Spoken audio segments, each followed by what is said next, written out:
ya, pengaruh pajak pada keseimbangan pasar. Itu makanya kalau kalian ngerasa kok makan saya di restoran itu kok bayarnya sekarang lebih mahal ya. Ya karena kalian itu sekarang setiap kali melakukan aktivitas gitu ya, seperti makan di restoran, itu kalian akan dikenakan pajak pada makanan kalian. Gitu. Sebenarnya dari pihak pemerintah ya, sebenarnya pemerintah itu mengenakan pajaknya itu sebenarnya kepada produsen atau kepada penjual makanan itu. Tetapi mereka nggak ingin mengalami kerugian yang besar dengan menanggung beban pajak yang besar itu. Makanya dia caranya seperti apa melabuhinya gitu ya, biar tidak istilahnya beban pajak itu tidak dia tanggung sendiri gitu. Salah satunya ya dengan cara harga yang mereka jual ya, makanan yang mereka jual itu harganya akan dinaikkan gitu. Jadi harganya itu akan ditambah dengan sebesar pajak yang harus ditanggung oleh produsen ya. Makanya kenapa kalau sekarang kita makan itu kok sekarang ada tambahannya pajak 10% kan gitu ya. Nah itu.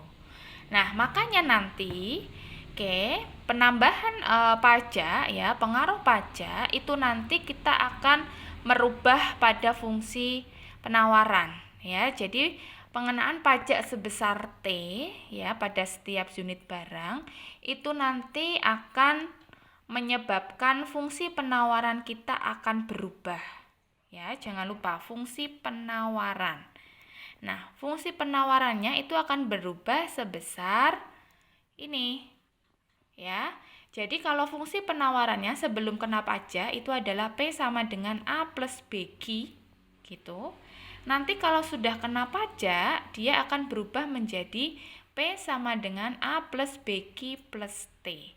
Jangan lupa ya, yang dirubah itu adalah fungsi pada harga. Ya, jadi fungsinya itu pada saat bentuknya P sama dengan.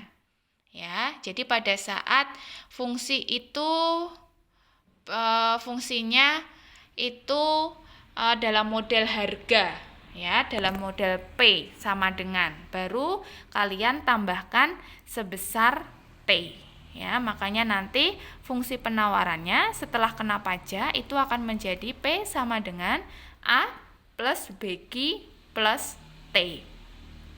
T itu adalah sebesar pajak yang ditanggungkan oleh pemerintah kepada penjual ya. Nah, misalnya ini fungsi permintaan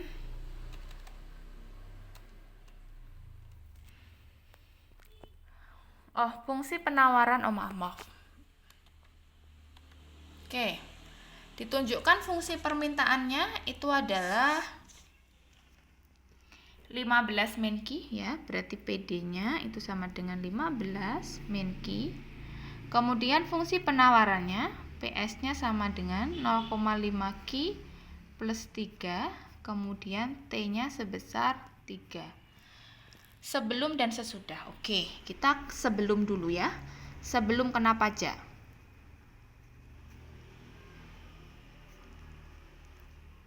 Oke. PD sama dengan PS ya, berarti 15 min Q sama dengan 0,5 Q plus 3.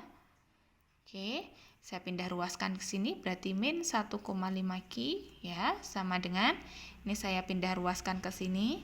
Oke, menjadi min 12. Q-nya sama dengan 8. Ya. Kalau Q-nya sama dengan 8, P-nya sama dengan 15 min 8, berarti sama dengan 7. Sekarang sesudah kena pajak. Yo.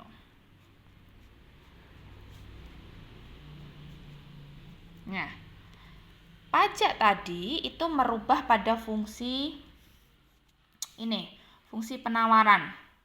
Ya.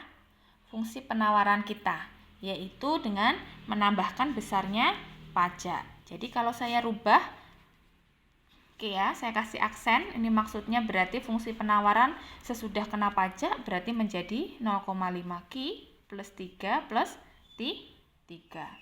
sama dengan 0,5 Ki plus 6 ya. Sekarang kalau sudah kena pajak berarti keseimbangannya menjadi PD sama dengan PS aksen, oke ya. Berarti 15 min Ki sama dengan 0,5 Ki plus 6. Oke, saya pindahkan semuanya min 1,5 Ki ya. Sama dengan ini min 9. Oke, berarti Ki-nya menjadi 6 ya. P-nya menjadi berapa ini? 9. Nah, kelihatan kan di sini? Ini saya kasih aksen-aksen gini aja ya.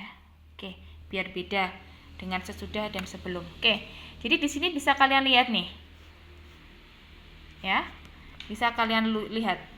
Jadi sesudah kena pajak itu harga yang ditawarkan oleh penjual, oleh produsen itu akan semakin tinggi ya, dari yang mulainya harganya 7 menjadi harganya 9. Tetapi efeknya apa ya? Tetapi efeknya yang terjual yaitu Ki-nya itu semakin turun ya. Yang awalnya yang terjual itu 8 ya, Ki-nya menjadi 6. Nah, seperti itu. Sekarang besar pajak yang ditanggung oleh konsumen, produsen, dan oke. Nah, ini kalau saya gambarkan seperti ini. Ya, kurvanya. Nah, rumusnya seperti ini.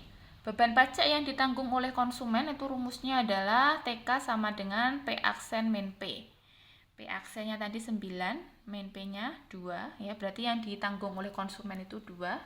Yang ditanggung oleh produsen itu rumusnya adalah T min TK.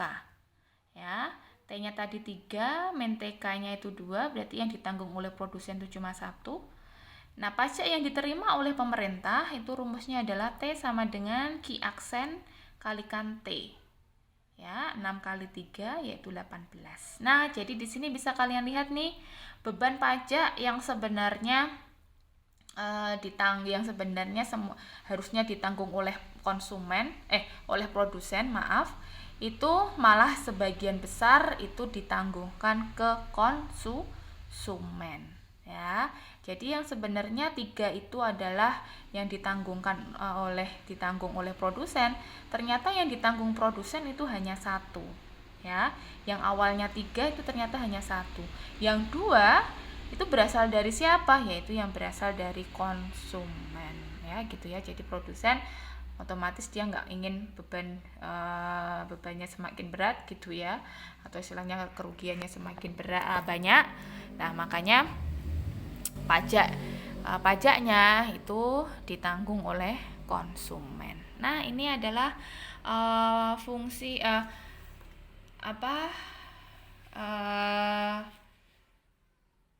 pengaruh pajak ya pada titik keseimbangan pasar ya. Jadi pajak tadi itu menyebabkan grafiknya itu akan bergeser ke atas ya. Jadi di sini ya. Jadi yang awalnya sebelum kena pajak itu yang ini akan bergeser ke atas menjadi sesudah pajaknya ini gitu. Oke. Sekarang kalau subsidi. Nah, kalau ini kebalikan dari pajak ya. Kalau subsidi itu memang diberikan oleh pemerintah itu untuk mengurangi atau istilahnya untuk meringankan beban dari konsumen ya. Nah, jadi pengaruh subsidi ya yang diberikan atas penjualan suatu barang itu nanti akan menyebabkan harga jual barang itu menjadi lebih rendah gitu ya. Makanya dengan adanya subsidi itu produsen merasa ongkos produksinya itu menjadi lebih kecil ya, sehingga ia bersedia menjualnya lebih murah. Nah, nanti subsidi ini itu sebagian besar dikasihkan ke siapa? Ya, dikasihkan ke konsumen atau produsen. Nah, kita nanti bisa lihat dari perhitungannya.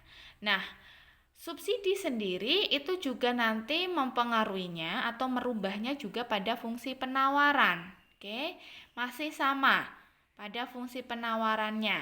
yaitu merubahnya kalau tadi itu menjadi plus T ya, ditambah besarnya pajak.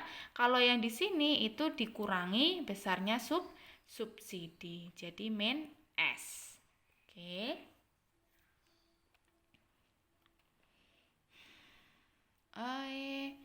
Sama fungsinya, cuma sekarang subsidinya 1,5 ya. Oke, saya punya PD sama dengan fungsi permintaannya adalah 15 min Q, PS-nya 3 plus 0,5 Q, K, S-nya itu 1,5 ya. Kita cari sebelum kena subsidi. Sama PD sama dengan PS. 15 min Q sama dengan 3 plus 0,5 Q. Oke. Oke ya, berarti Q-nya 8 ya, Q-nya 8, P-nya sama dengan 7. Oke. Sekarang kalau sesudah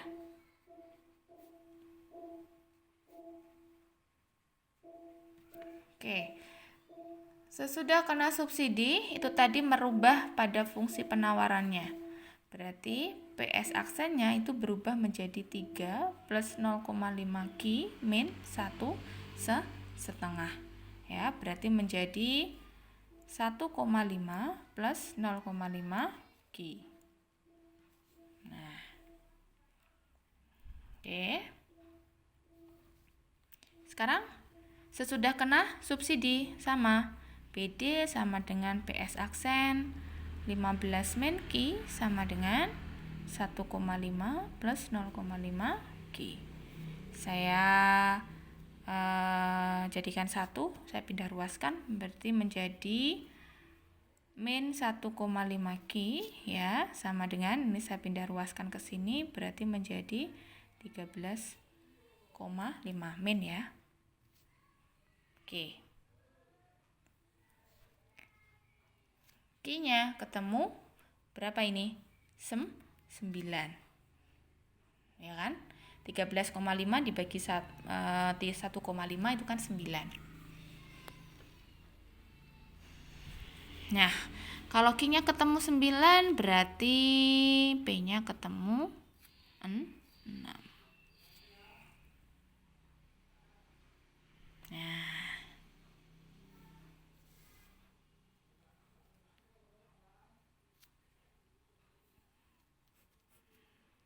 Nah, kalau subsidi itu merubahnya di sini nih. Jadi sebelum kena subsidi itu kan harganya 7, ya. Ternyata sesudah kena subsidi itu pasti harganya lebih rendah ya, harganya lebih murah, istilahnya seperti itu. Makanya harganya berubah menjadi 6. Oke.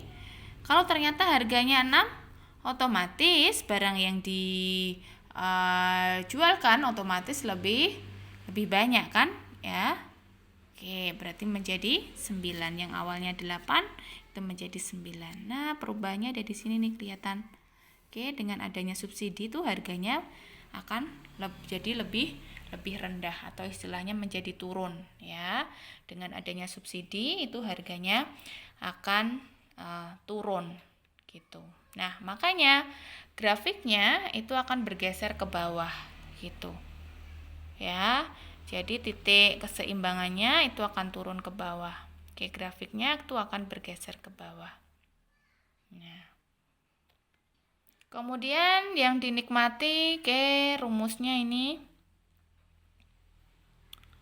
ya.